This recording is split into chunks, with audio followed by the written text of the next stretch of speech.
Good evening. Welcome to another session of Seauton. I'm your host, Mark Power. My co-host, JC, wasn't feeling well, so he won't be with us tonight. Again, a brief synopsis. Our show is about spirituality and humankind's relationship to Creator. We had our first initial show, and now we're coming into our second, and we had to decide on a topic. So this evening, we're going to discuss the idea and concept of reincarnation or an afterlife.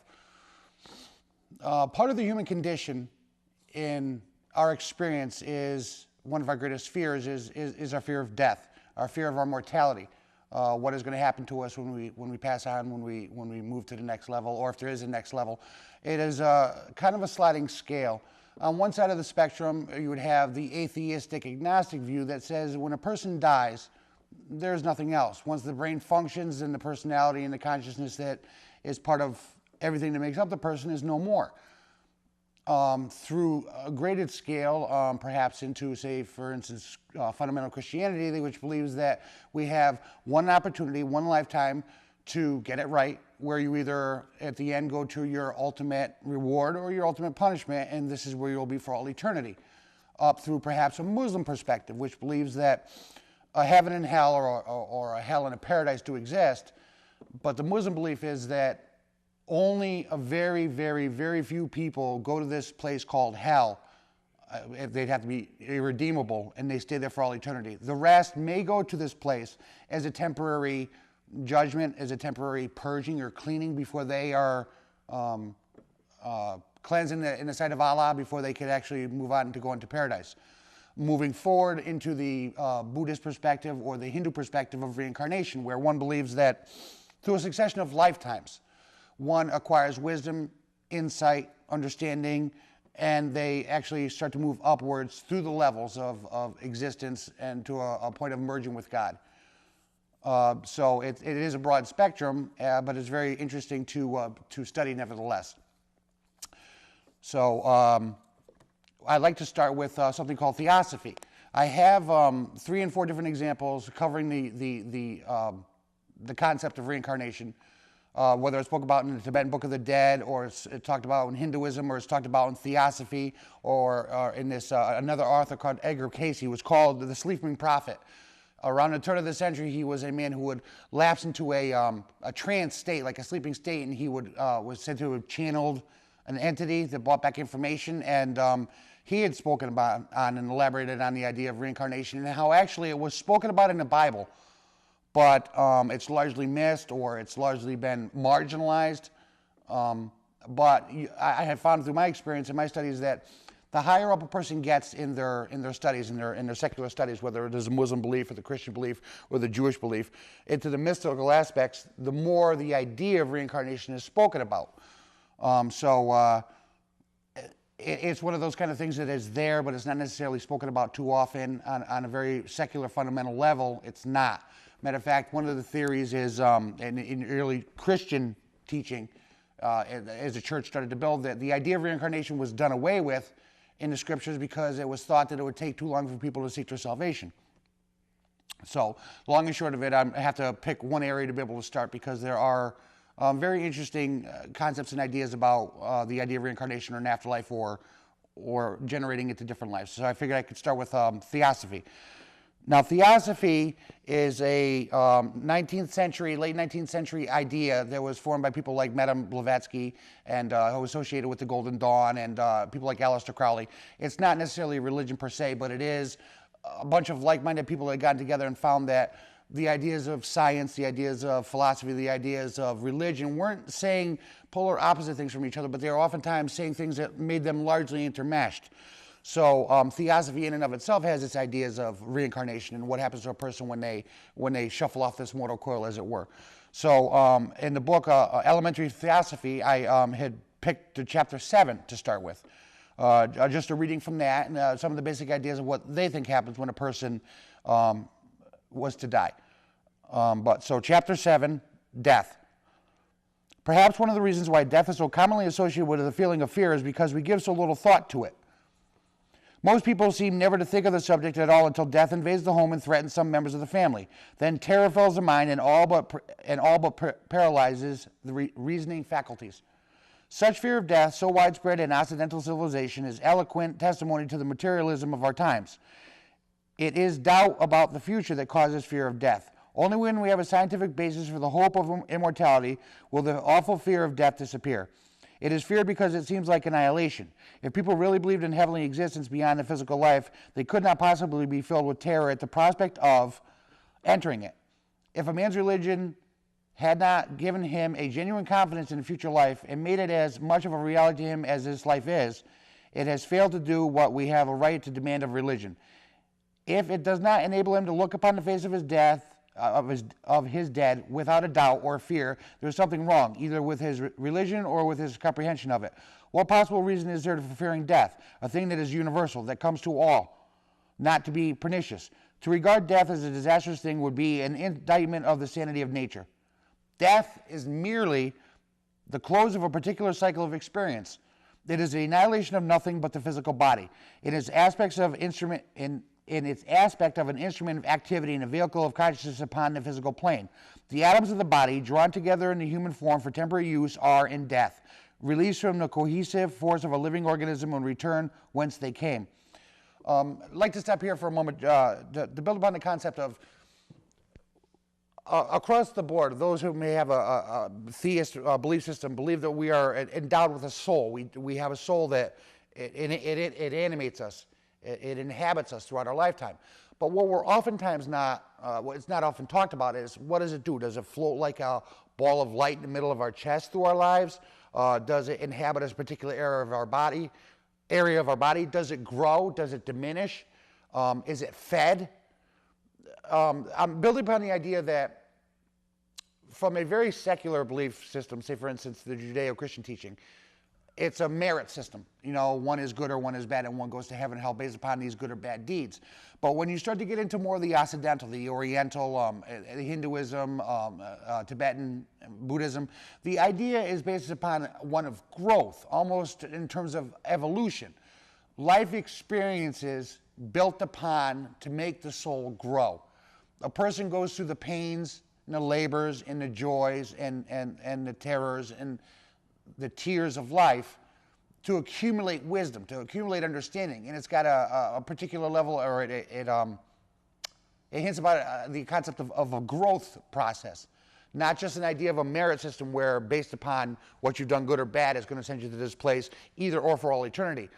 When one believes in the idea of this kind of reincarnation, then, or this idea of consciousness through vehicles of lifetimes, then it's a building process, an evolutionary process, a movement forward that doesn't have a linear aspect to it. The linear aspect, as I had said in our previous show, oftentimes is a disservice to the collective consciousness that is humanity, because then we look at life as a starting point and an end point, and we have one chance to get it right, and if we don't get it right, you're cast into the outer abyss, into the outer darkness for all eternity. Or you go to heaven, where you sit in a place where you sit around worshiping God all day long. There are some people who have more of a cynical bent to their philosophy or their religious belief to think that either sound a little like hell. My point is, there's a realistic point that we have to get to with understanding our beliefs. And the idea of reincarnation seems, even though proof of it is largely what some would call circumstantial or secondhand, it's got enough peripheral evidence to be explored. I could say that I had a near-death experience and I saw relatives or a white light, all those different things, but it was my own personal experience. I can't prove, and this is all like a strongly an atheist belief, that it happened to the individual person, but you can't prove scientifically that it happened and relate it to another person. So the evidence seems peripheral, but there is so much peripheral evidence based upon so many myriad different testimonies that it bears at least exploring. And I think in a lot of ways it gives more hope than the idea of a very linear starting and ending. So that being said, moving forward a little bit in the Theosophy book, in reality there is no such thing as death, unless it be strictly applied to the form, regarded as a temporary vehicle of consciousness.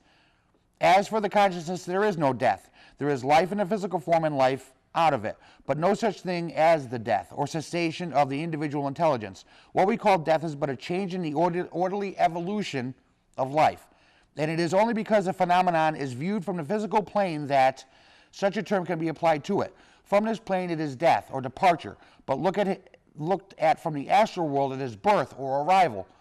What we call birth is the beginning of the expression of the soul through a material body on the physical plane. It is an arrival, but from the astral viewpoint, it is a departure, and therefore it is logically a death. There is a departure from the physical body is here. So death and departure from one plane is simply birth or arrival upon another, although it is not, of course, birth as we know it. Every process in nature has a part to play in evolution, and therefore death is necessary as life and as beneficial as birth. Death is the destroyer of the useless. There is a time when each human being should die. That is to say, a time when the physical body has fulfilled its mission and completely accomplished the purpose for which it existed. I could actually use, even though a person might say that I'm stretching the concept, if one was to read in, I believe it's Ecclesiastics, that there's a time for everything, a time for change, a time for sowing, a time for reaping, a time for death, a time for birth, and you stretch the idea, it puts it in the context of, again, of that evolutionary process of learning, where you start to find that these processes have their time that we're supposed to move through, and maybe this is perhaps what Ecclesiastic was talking about. Not necessarily in a singular life. Again, this could be construed as my pure conjecture on the whole idea. But in some ways, I think it does foster the idea of movement through lifetimes, of learning, of growth, of acceptance of this pattern that must be lived through and not feared. Again, another, maybe perhaps sad example, there was a wonderful author and lecturer that I had brought up that had spoken about Buddhism and mythos, Joseph Campbell. Now, Joseph Campbell had said that when one goes into a Buddhist temple, inside of the temple you'll find the statue of Buddha. Now, outside of the temple you'll find statues of two demons. And I think he put it very eloquently when he was saying that what the Buddha does is the Buddha beckons to the student and says, as you go through the door, never mind those two, and those two are represented as fear and death. They have no power over you. Don't be afraid of them. Come in. And the point is, and as expressed through Native American shamanism or through Joseph Campbell's mythos, that the idea of fear and death are illusion. That's why they shouldn't be feared. And if we see them as illusion and as transitional stages or as transitional parts in our experience, in our evolution, moving back towards the Great Spirit or joining with the universal consciousness, it becomes demystified. Once it's demystified, there's an enthusiasm, a joy for this growth. Even though we expect these particular aspects of life, we no longer fear them, so we move forward through them. Because truly, as my co-host has said at one time, and I think that, again, very eloquently it put, there really are only two emotions in the world, love and fear. Love is all-encompassing and it moves us forward, and it has us embrace all these different aspects to what our existence is. Fear is what compartmentalizes us, separates us, causes derision, causes anger, causes ego inflation of believing that we have the market bulled on what the belief in God is in comparison to all the others who don't. If we were to get beyond this fear and these illusions, or what are sometimes called veils, we would be able to move better, more smoothly through these transitional periods as through lifetimes. The idea with reincarnation. Excuse me, sorry, kind of went off on my side tangent, but to read more. Every process in nature has a part to play in evolution, and therefore death is as necessary as life and as beneficial as birth. Death is the destroyer of the useless. There is a time when each human being should die. That is to say, a time when the physical body has fulfilled its mission and completely accomplished the purpose for which it exists. To continue life in a physical body beyond that point is to waste energy and lose time in the evolutionary journey. And I like the terminology, evolutionary journey.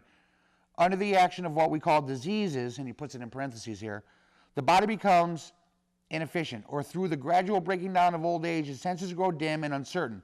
The consciousness can no longer be keenly expressed through its impaired machine, and it's decidedly to the advantage of the ego to withdraw from it. The soul is in the position of the artisan, obliged to work with broken and rusted tools. Good results are no longer possible. It is then that death comes, beneficially destroying the worn-out instrument and releasing the consciousness from its too often painful situation and permitting it to escape into a field of unobstructed activity. Now, in some senses, some would consider this, at least I would consider it, from a theist perspective, God's mercy. You know, the machine is broken down, and the person still has lessons to learn, so they're released from this.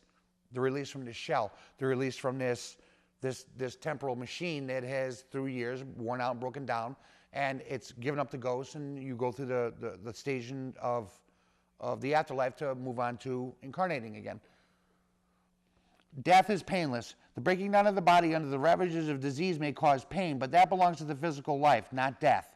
Distress may also be caused by a groundless fear of death, but the dying person who does not know that death is upon him has no terror and no pain, and sinks quietly to sleep.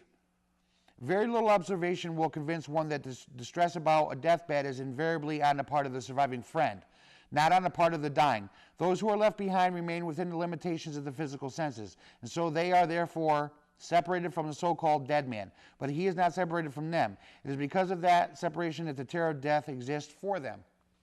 Sometimes it's been expressed from a psychoanalytical standpoint that the stages of death and the rituals that go along with death, say for instance a Catholic funeral service and having the rites and rituals that go along with it, and a priest officiating over it, oftentimes it's said to be more for the comfort of the living than it is for the dead. And oftentimes it's to assuage our fear, our terror, our mortality that's been put right in front of our face. The reason why I bring this up is because there's a very interesting book called Dharma in Hell. It was written by a man who had served a prison sentence for 25 years, and he became a practicing Buddhist. Well, as a practicing Buddhist, different studies and different stories, allegories, and stuff like that have been related to him. One that he related in this book was about monks that are studying in India are encouraged to go to what is called a charnel ground. Now, a charnel ground is, in the Hindu culture, a place where those who are too poor to pay for the funeral rites of the deceased, which is, of course, to be put on a pyre and burned and have the ashes scattered, take their dead to a clearing deep in the woods and leave the bodies there. A monk who is studying, trying to gain levels of enlightenment or reach these different levels, is encouraged to study in a charnel ground, which means that he would go to a place where there are a bunch of dead bodies, and you'll have animals that, and these bodies are in various states of decay. Animals have gotten to them and stuff like that. I know that it sounds very cruel and it sounds very extreme, but there's an underlying theme behind it. When a monk is sitting there in this charnel ground surrounded by all this death, he is forced to face his greatest fears. This is why he's encouraged to go to this place, because now, instead of having it as a removed thing, where in our everyday walking, waking life, where we go to work, we pay our bills, we spend time with our families, the idea of death only comes once in a while. It comes, and we can face it as best we can, but then we go back to our normal walking, waking life. A person who is directly seeking insight and wisdom and understanding and knowledge goes to this place, so that the idea, the specter of death, the specter of one of the humankind's greatest fears, is put right in front of his face. And I think that even though it's a very extreme example, I think that the underlying theme has strong relevance to it. But in that very fact is seen as the great evolutionary value of death. The separation it causes intensifies love as nothing else could. It is only when our friend is gone that we begin to appreciate his real value and comprehend how large a part he really played in our existence. As sudden silence gives the consciousness a keener realization of the sound that has just ceased, so death, by its contrast, gives a vivid, realistic touch of life. We all know how enormous the heart qualities are quickened by the death of a close friend. The whole nature is in some degree purified and spiritualized. Selfishness is decreased and compassion expands. Sympathy for others in distress is born, and thus a decided evolutionary advancement is made. It's interesting to, again, on a side note, I had found that, again, I had said this in the last show, two of the greatest avatars in history, Jesus and Buddha, as I said, I don't think they've ever contradicted each other. Oftentimes they were talking about the same things. But two of the greatest gifts that they left humankind with was the idea of compassion for others. For as much as people might say the death on the cross or feeding 5,000 people, it was the underlying theme of his compassion for humanity. That was one of his greatest modeling gifts. As I was saying, he modeled for those who came after him. Just as Buddha, one of the greatest gifts he had modeled for humanity was his compassion for the suffering and the processes that we had to go through. here the author is more or less saying that when a person, we experience death as a friend of someone we love, whatever, it brings out these characteristics that Jesus and Buddha very much tried to impose upon or teach to those who listen to them. So I guess the main point is they walk through their lives on a daily basis. They were teaching you particular things, and it was about compassion, it was about love. Sometimes we as common ordinary people need these extreme examples to come to us once in a while so that those characteristics do come out. And history is rich in those times of people showing those very poignant, very succinct levels of compassion to each other. Say, for instance, off the top of my head, one of the examples I'm thinking about is perhaps 9/11. And some of the videos that I've seen, the firefighters are going in and the police and people helping each other out of the building, or just people on the street trying to help each other. There was a level of marked compassion that we showed for each other in the face of this adversity, in the face of this death. It's not to get off the subject, but the point is, I guess the main point would be is these situational aspects of our lives bring out the best part of, or they can bring out the best part of what we are, which is what we need to be able to evolve forward in our lives through the succession of lifetimes. That's why it's so important. It's why it's so poignant to touch upon these particular aspects that come out. Let's see. We have only to reflect upon the fact that separation without death produces the same effect in the minor key to realization of the evolutionary value of death. In constant association, we grow careless and indifferent, but an absence of a month or two enables one to get a truer perspective of personal associations, and thereafter life has a new zest.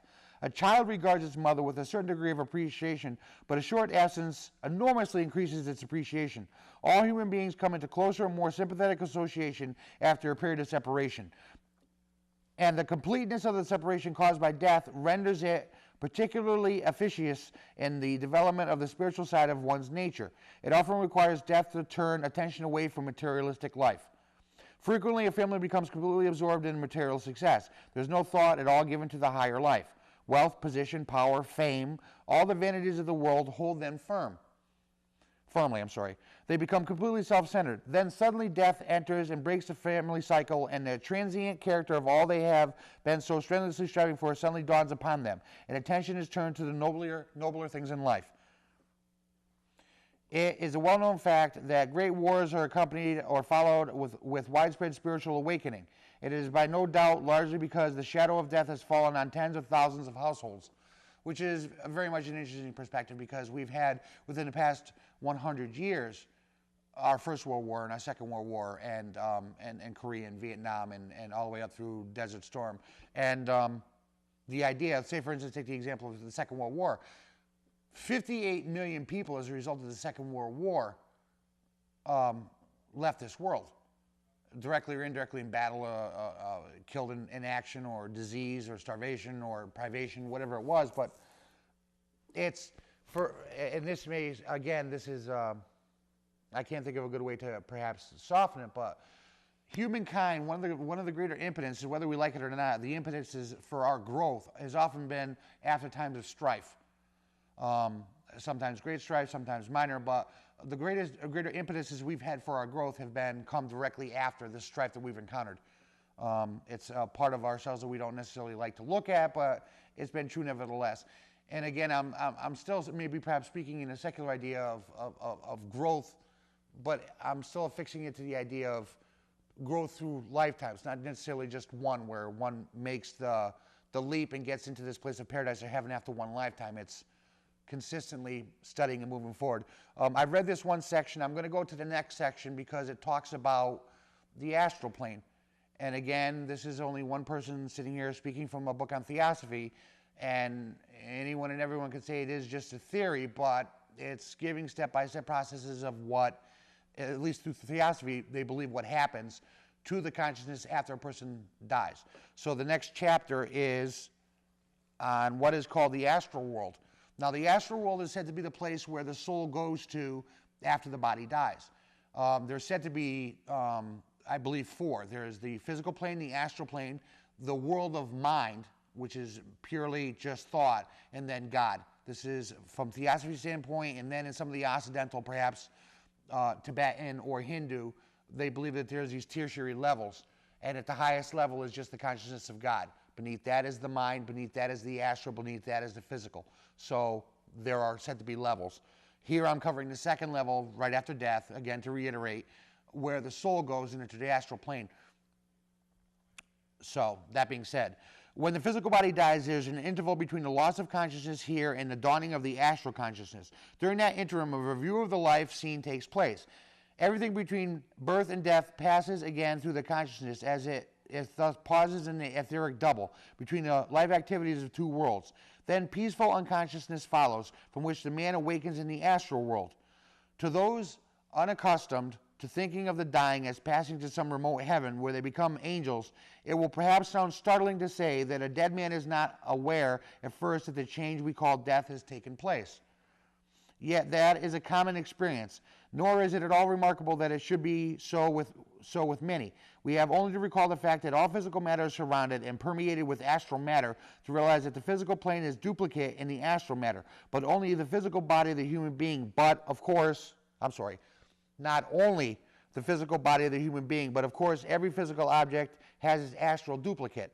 The dying man loses consciousness as the physical plane and awakes as from a sleep to the astral consciousness. He sees that the exact duplicate in astral matter of the physical scene he has left behind. He sees too his friends, for their astral bodies are replicas of the physical form.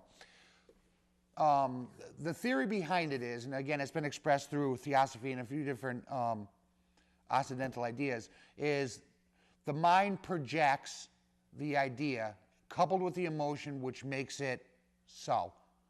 So when one leaves the physical world, the mind is powerful enough to be able to project the image, and we actually see the image, or the coupling of the mental states and emotional states actually creates the image. So when we're in the astral plane, we're in a world where our projections, as powerful as they are actually there for us to wander through or move through as we're no longer in a physical body.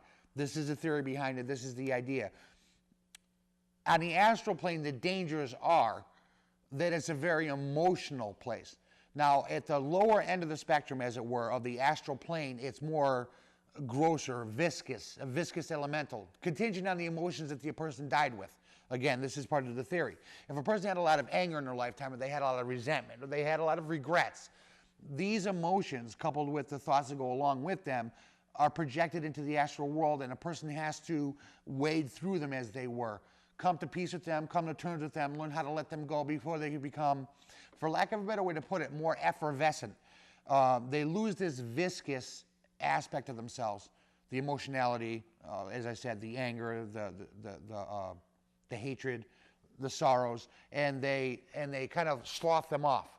As they slough them off, they start to rise through the astral planes of projection upwards up to the mental plane, which I'm not going to go into tonight because I have a few different books to cover, but this is the overall schema of what the astral plane is believed to be. You know, highly emotionally charged and projection from the mind. Interestingly enough, for those that are big fans of watching shows like Ghost Hunter and those that like watching shows about the supernatural, there is the idea of souls being stuck in a particular place, and what is it? I forgot exactly what it's called. It's like a projection, like a film running over and over and over again. When you're seeing the image of a ghost or something, it's thought to be a residual haunt, where an action is lived over and over and over again, and it's played like a projection over and over and over again. And of course, ghosts being in particular areas. From our Western perspective, when we're studying the idea of the Ghost Hunter and the Ghost Hunter International and stuff like that, what they're seeing and what they're experiencing in these encounters with the ghosts is said to be those that are on the astral plane, those that have things that they have to let go of before they could actually move up on to the next levels. So that being said, I'll just read a little bit more from the astral plane. And yet, notwithstanding all this, there is a difference, though not a difference that enables him to comprehend what has occurred. He may know that only yesterday, or what seems to him have been yesterday, he was ill and confined to his bed, and was perhaps told that he was about to die, and now he is not ill. Indeed, he has never felt so free from aches and pains in all his life. The pulsing energies, and and exhilaration of youth are his again. This mystifies him. He sees his friends and naturally speaks to them, but gets no reply and finds that he cannot attract their attention. It must be remembered that he can no longer see their physical bodies any more than they can see his astral body. Yet he truly sees them. If a so-called dead man and a living person look at the same instant at another living person, they will both see him. But the latter sees the physical body, while the former sees the astral, body that surrounds and permeates it. Under these circumstances, it is not strange that the new arrival in the astral world is seized with a feeling of baffling mystery. He is in full possession of his reasoning faculties and willpower, but there is a puzzling limitation to his efforts to produce expected results. A partial analogy may be found in the case of a person suddenly stricken with aphasia overnight. He rises in the morning, dresses, and goes about his accustomed duties without the slightest suspicion that any change has come to him until he takes up the morning paper and discovers that he could not read. That the familiar print simply means nothing to him. Of course, in time, the living dead man gets adjusted to his new life. He soon meets others in the astral world who have been there longer, and they sooner or later succeed in convincing him that he is not having an exceptionally vivid dream.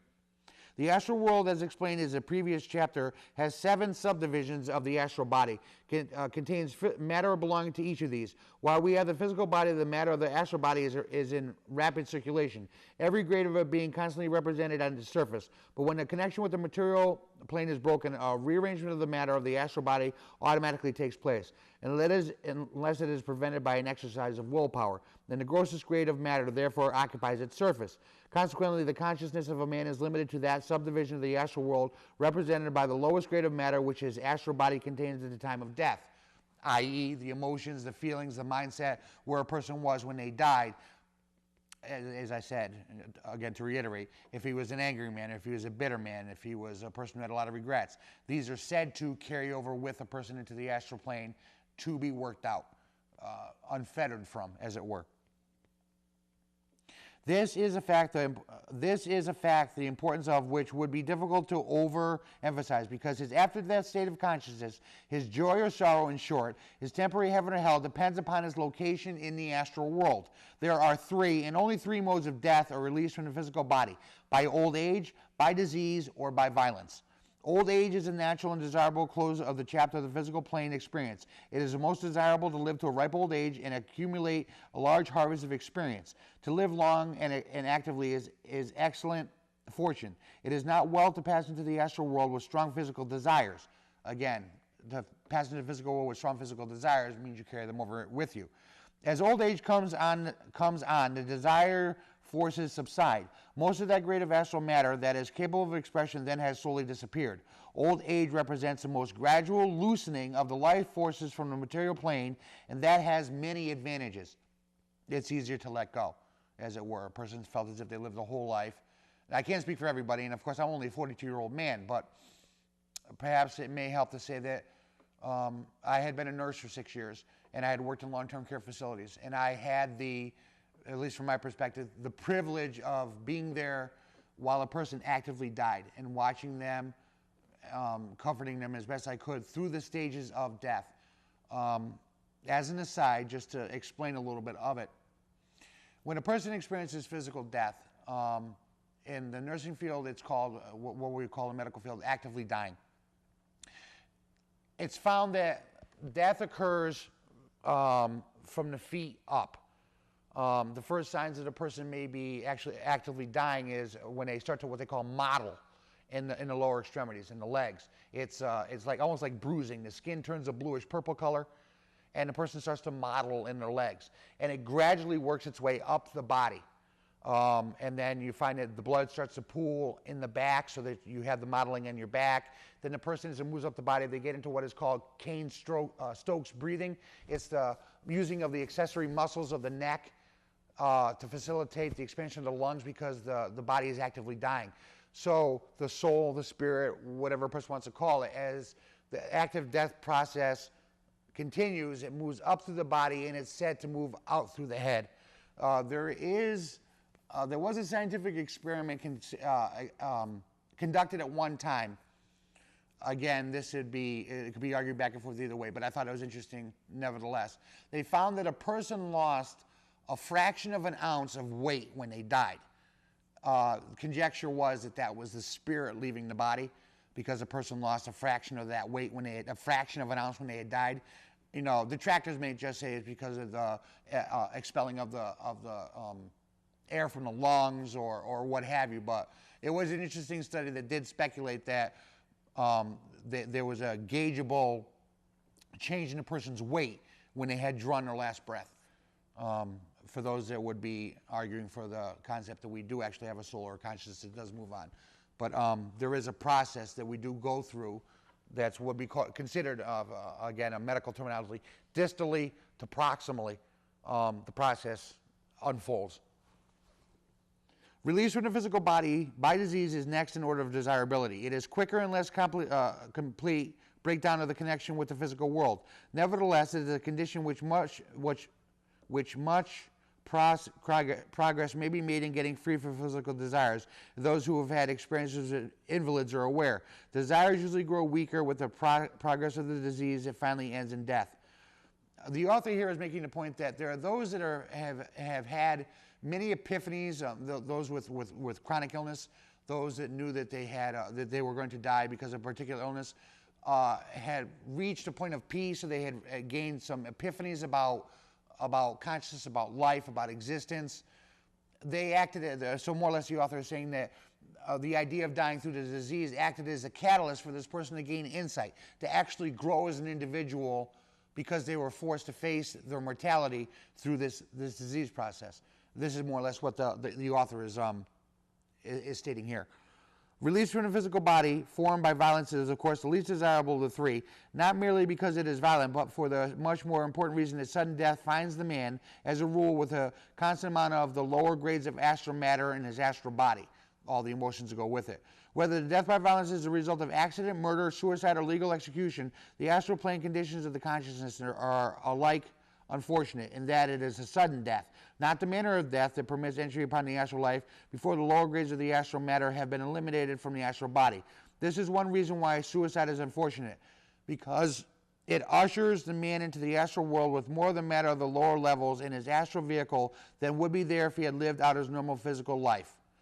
So I'm going to stop here with Theosophy and get into a few different books, but more or less they had just talked about these two levels. If one is interested in studying the Theosophy and their idea on afterlife and the different planes and stuff, there are a lot of good books out there, and it'd be actually very interesting to explore.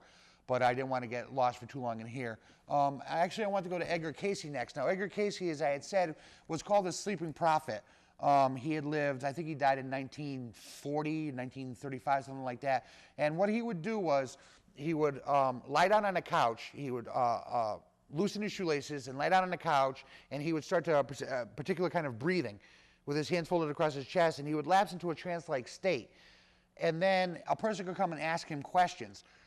And he was unerringly right whenever these people asked these questions. Now, there are some people that were unscrupulous. There are actually people that got, you know, the winning horse for a horse race and stuff like that, the information from him when he was in a trance state. But he would make predictions. He has actually predictions about the future, about the 2012, you know, Mayan the Mayan calendar ideas.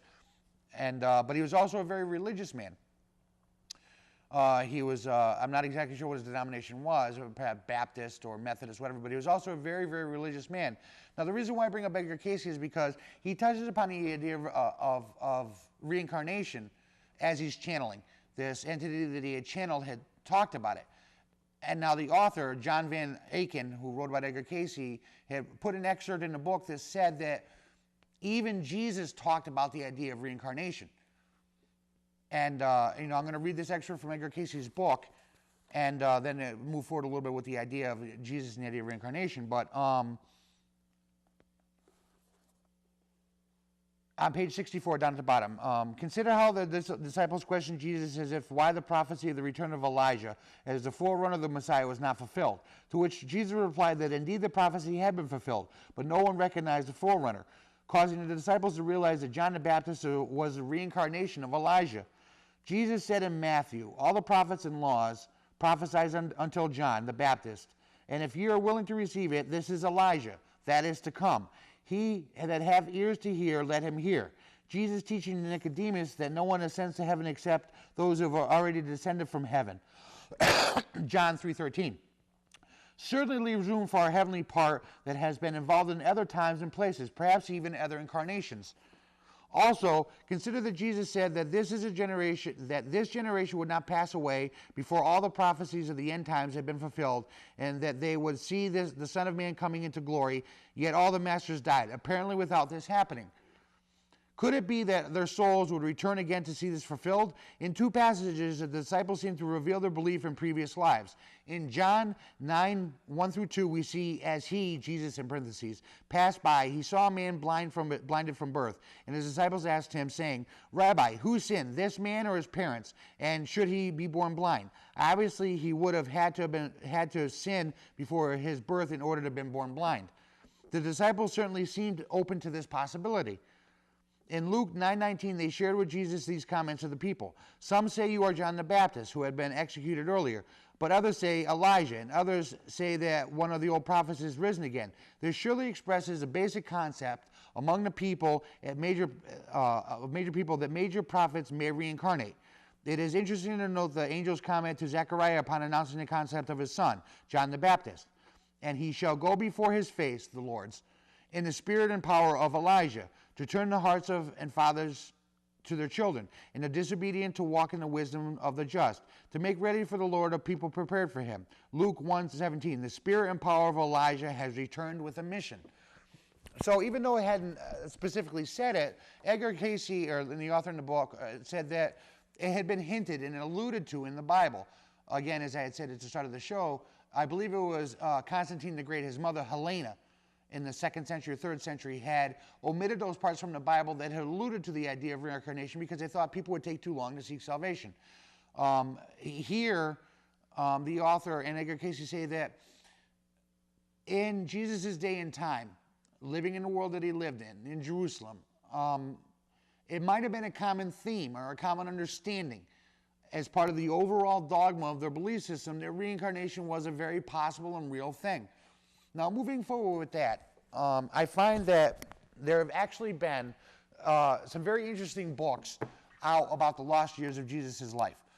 Of course, you know, anyone with a basic understanding of Judeo-Christian teaching and the theology would see that Jesus was born, and then he was 12 years old.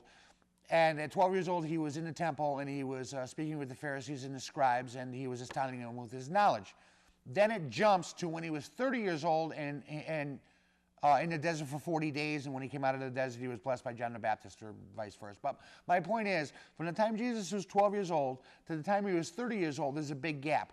Now, fundamental Christians claim that nothing went on. He was in Bethlehem for that time.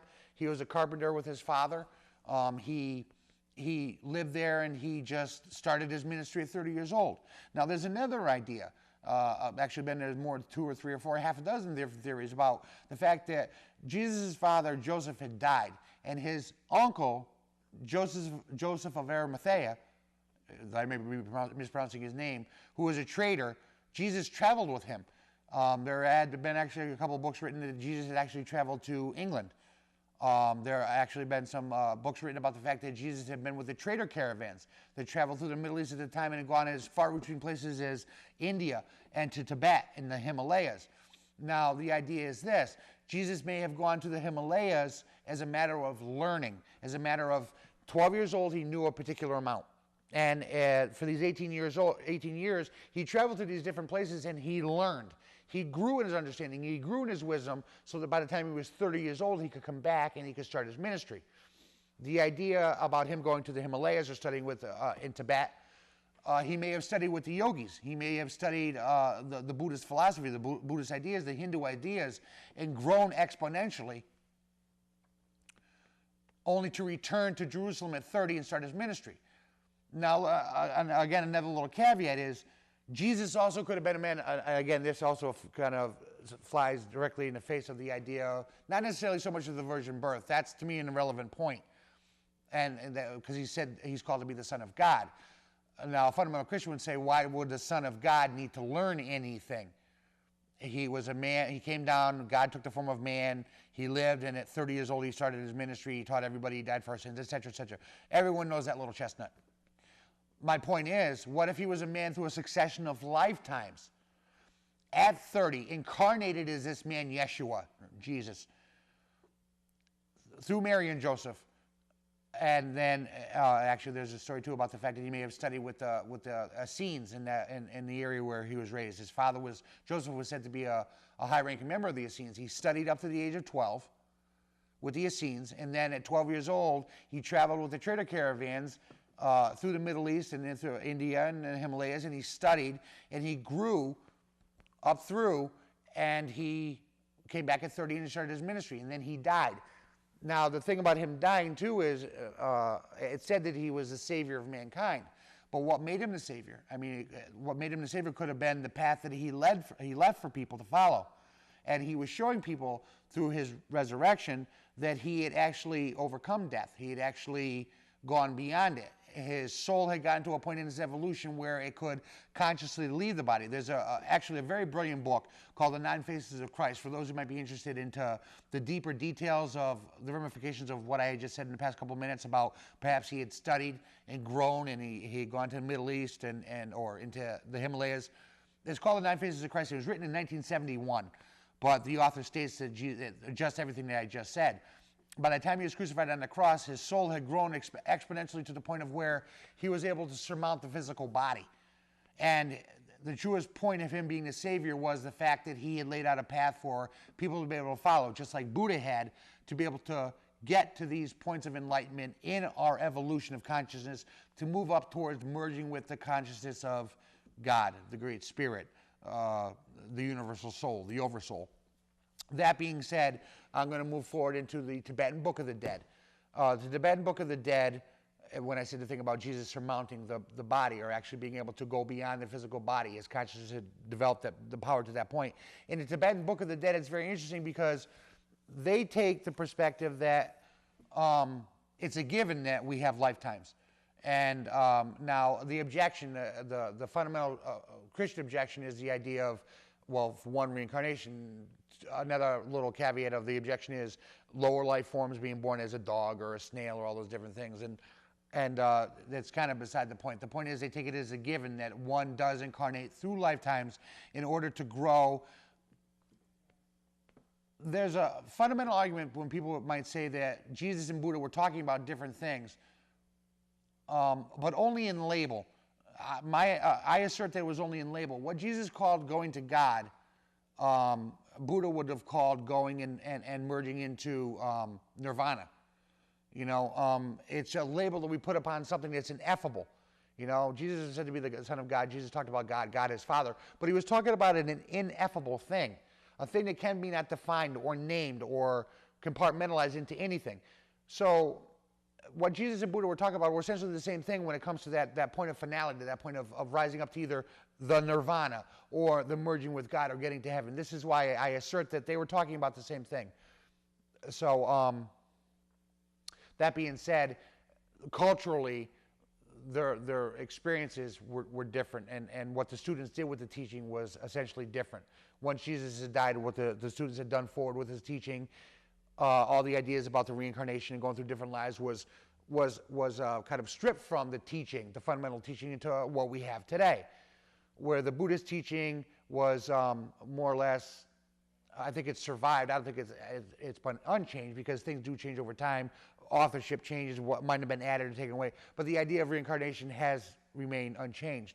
But that being said, I'm reading from the Tibetan Book of the Dead. Now, the Tibetan Book of the Dead was actually written in the 6th century or 8th century.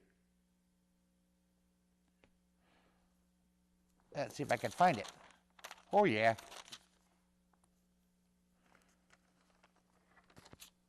And according to the Tibetan Book of the Dead, there are what they call 6 bardos. The 6 bardos are more or less, it's a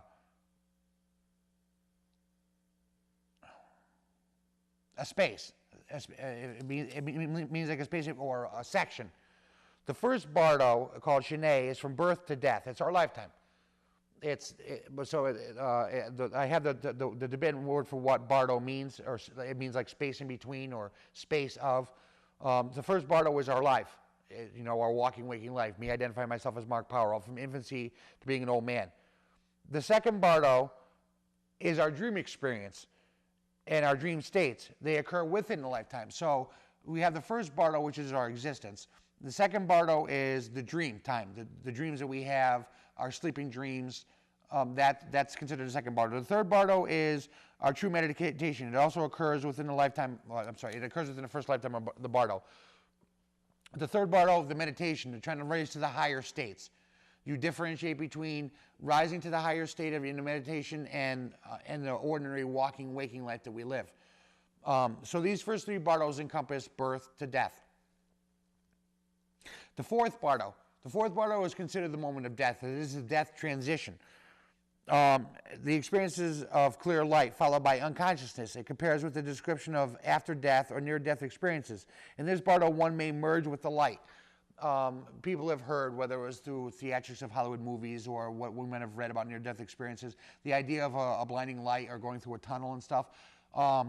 This, again, in the Western secular way of thinking, actually, it's interesting, it jibes with the Tibetan Book of the Dead. The fourth bardo is where the person might go into that blinding light and merge with the light. This is what is said to be merging with nirvana, or merging with what the Zen would call satori, or what the Christians would call going to God, and merging with God. That fourth bardo, when you die, you may go in and merge with the light. If you decide not to merge with the light, you pass from the fourth bardo into the fifth bardo. Now, the fifth bardo is a series of trance-like visions and auditory sensations that each being experiences differently based on the remaining karma. In this bardo, it is said that one faces the 24 peaceful deities and 24 wrathful deities of their life. Now, what's very interesting about that is, and again, going backwards into the theosophy and the ideas of the projections of the mind, they say specifically in the Tibetan Book of the Dead, 24 wrathful deities and 24 peaceful deities of one's existence. They're not external factors. They're not things that are external to the person that is experiencing. At least this is the idea in the Tibetan Book of the Dead. Separate from a person's experience. They are projections of the person's mind. There's a wonderful movie, wonderful documentary that I had seen about actually the Tibetan Book of the Dead, and it was covering the life of a young adept who was studying the Tibetan Buddhism, and he was under the tutelage of a teacher. And the teacher was with the student, and the student was only like 12 years old, and he had on a really cool mask. Him and another young student were playing together, and they had these like demon masks on. They were made out of wood, and they had a handle. You hold it up to your face, and you try and scare each other. And the boy at one point took the mask off, and he said, "Master, when you talk about the 24 deities of peace, the peaceful deities and 24 wrathful deities, are you saying that they're no more than aspects of ourself?" And the teacher smiled, and he said, "Yes, correct." So the point was that when you don't merge into the light, you have to go back through the fifth bardo and face what is unresolved in you. You have to face what is peaceful and known and growth, and what is undone in you. The fear, the anger, the resentment, the rage. These are represented as what the Tibetan Book of the Dead would call the 24 wrathful deities of your existence. And you have to move through these things, and you have to try to come to terms with them to varying degrees.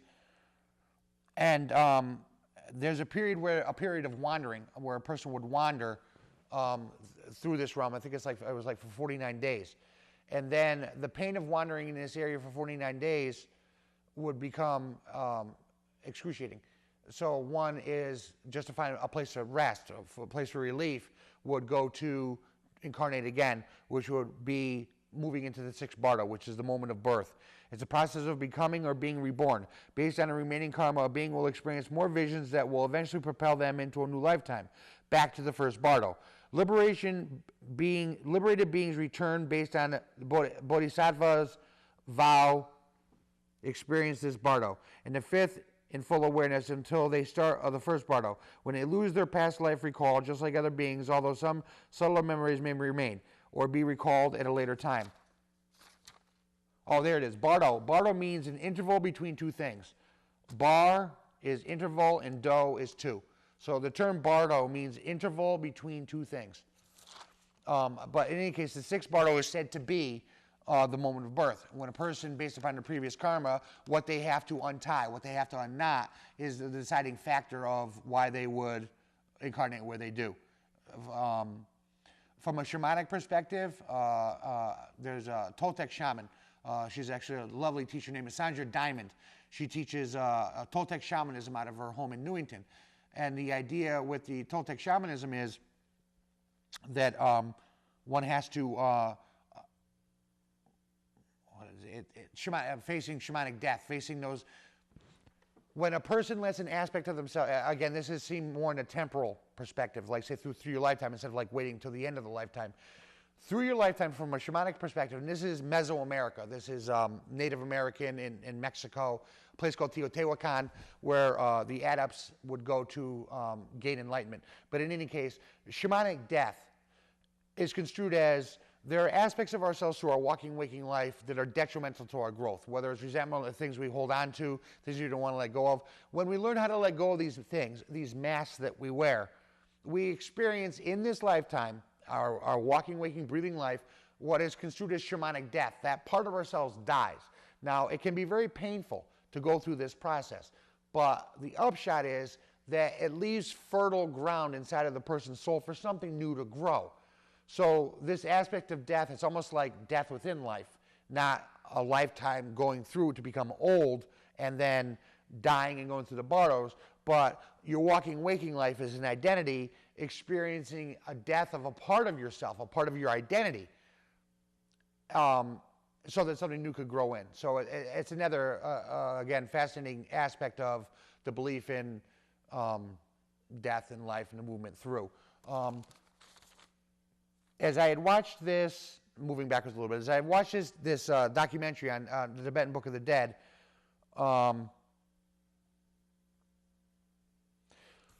the teacher, the Buddhist monk, had sent the adept, the 12-year-old, to the place where they keep all the scrolls to retrieve the Tibetan Book of the Dead, because the Tibetan Buddhism has got a bunch of different scrolls and about sutras, which are recording of the Buddha's word.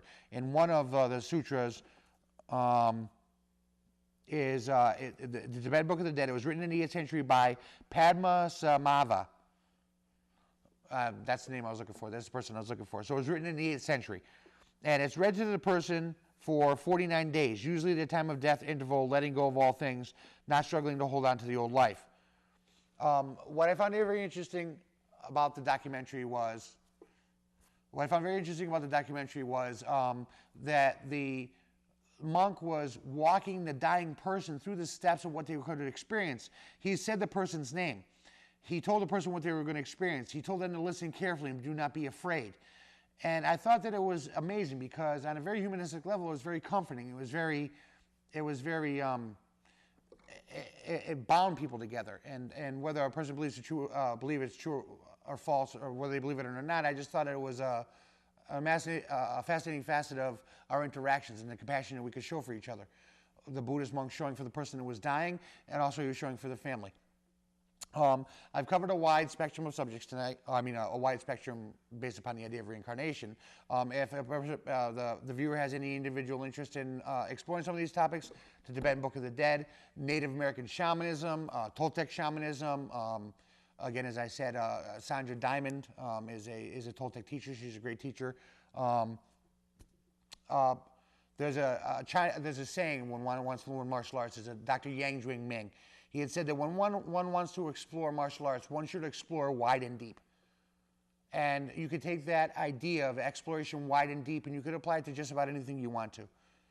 My advice would be explore wide and deep. Thank you for joining me. Hopefully next time my co-host will be with us for another session of another show of Seauton.